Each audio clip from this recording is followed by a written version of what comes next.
नमस्कार दोस्तों, मैं हूं एडवोकेट आर के रंजन और आप देख रहे हैं विधानम न्याय।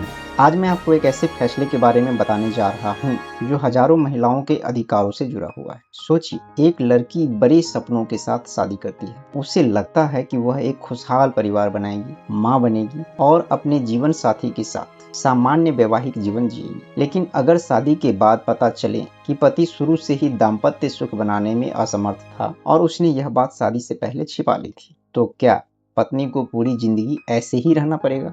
मध्य प्रदेश हाईकोर्ट ने इस सवाल का महत्वपूर्ण जवाब दिया है। इस मामले में पत्नी का कहना था कि शादी के बाद से ही पति उनके साथ सामान्य वैवाहिक संबंध स्थापित नहीं कर पाया। विवाह के कई वर्षों बाद भी पति पत्नी के बीच शारीरिक संबंध स्थापित नहीं हो सके। मेडिकल रिपोर्टों से यह भी सामने आया कि पति की स्पर्म काउंट अत्यंत कम थी। पत्नी ने अदालत को बताया कि वह न तो सामान्य जीवन जी पा रही हैं और न ही मातृत्व का सुख प्राप्त कर पा रही थी। इसके बावजूद पारिवारिक न्यायालय ने उसकी तलाक याचिका खारिज कर दी थी। लेकिन मामला जब ऑनरेबल हाईकोर्ट पहुंचा तो अदालत ने सभी साक्ष्यों और मेडिकल रिपोर्टों का विस्तार से परीक्षण किया। हाईकोर्ट ने कहा कि विवाह एक कानूनी रिश्ता नहीं है, यह भावनात्मक, शारीरिक और सामाजिक जिम्मेदारियों का भी संबंध है। यदि पति अपने ऐसी महत्वपूर्ण शारीरिक स्थिति को विवाह से पहले छिपाता है और पत्नी को सामान्य वैवाहिक जीवन तथा मातृत्व से वंचित रखता है, तो यह मानसिक क्रूरता माना जाएगा। कोर्ट ने यह भी कहा कि जब पति पत्नी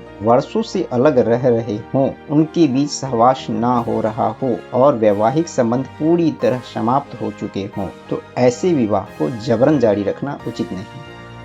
इसी आधार पर हाईकोर्ट ने पत्नी की अपील स्वीकार कर ली। परिवार न्यायालय का आदेश रद्द कर दिया गया, पत्नी को तलाक दे दिया गया और पति के पक्ष में पारित रिस्टिट्यूशन ऑफ कंजुगल राइट्स का आदेश भी समाप्त कर दिया गया। दोस्तों, इस फैसले का सबसे महत्वपूर्ण संदेश यह है कि विवाह केवल कागजों का रिश्ता नहीं है। पति पत्नी दोनों को एक दूसरे के प्रति ईमानदार होना चाहिए। यदि कोई महत्वपूर्ण तथ्य जानबूझकर छिपाया जाता है और उससे दूसरे जीवन साथी का पूरा वैवाहिक जीवन प्रभावित होता है, तो कानून उसे गंभीरता से देखता है। आप इस फैसले के बारे में क्या सोचते हैं? क्या ऐसी परिस्थितियों में तलाक उचित समाधान है? अपनी राय कमेंट्स बॉक्स में जरूर लिखिए। वीडियो पसंद आया हो तो लाइक करें, शेयर करें और सब्सक्राइब करना ना भूलें। मिलते हैं अगले वीडियो में, तब तक के लिए जय हिंद।